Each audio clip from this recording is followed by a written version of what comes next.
Baka sagutin mo nga sila ng pure English, tingnan mo, nosebleed. Paano mo i-handle mga ganong klaseng basher bilang ikaw taga Cebu? Me as a Cebuano myself, your opinion doesn't matter, cause Yeah, Englishin mo sila. if you want things for me to be worst, I already live in worst place already. It ain't my energy for you to, level up, cause you are the lowest shit that I've ever known.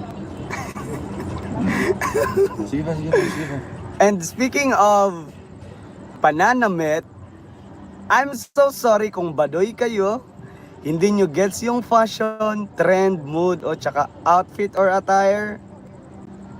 You know, I'm in hip-hop industry. And hip-hop doesn't wear tuxedos. Kasi clown ka na nag-uniforme ka, nasa kasal, sa disco, di ba? Most of theme is party. So, yung galawan namin, yung attires namin, most on hip-hops.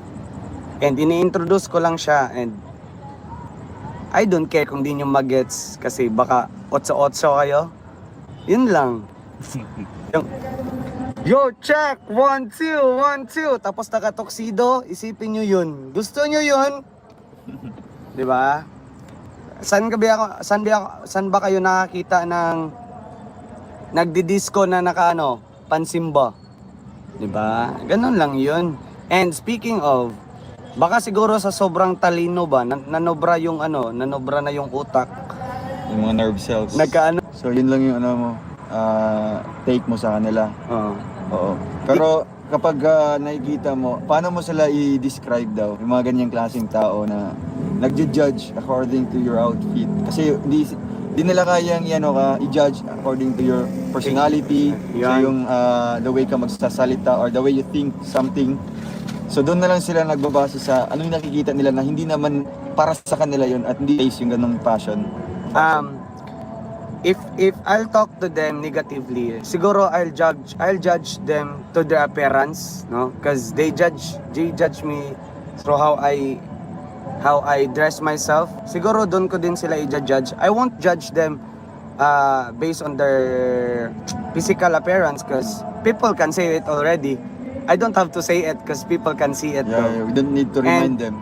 When it comes to personalities, you're already speaking to yourself. You are showing what you are, di ba? Kumbaga nga, kung yung kanal na madumi, nangangamoy, di ba? Yes. Yun. Yung tae nga di mo nakikita pero naaamoy mo. That's how they show their personality or how they are represent themselves.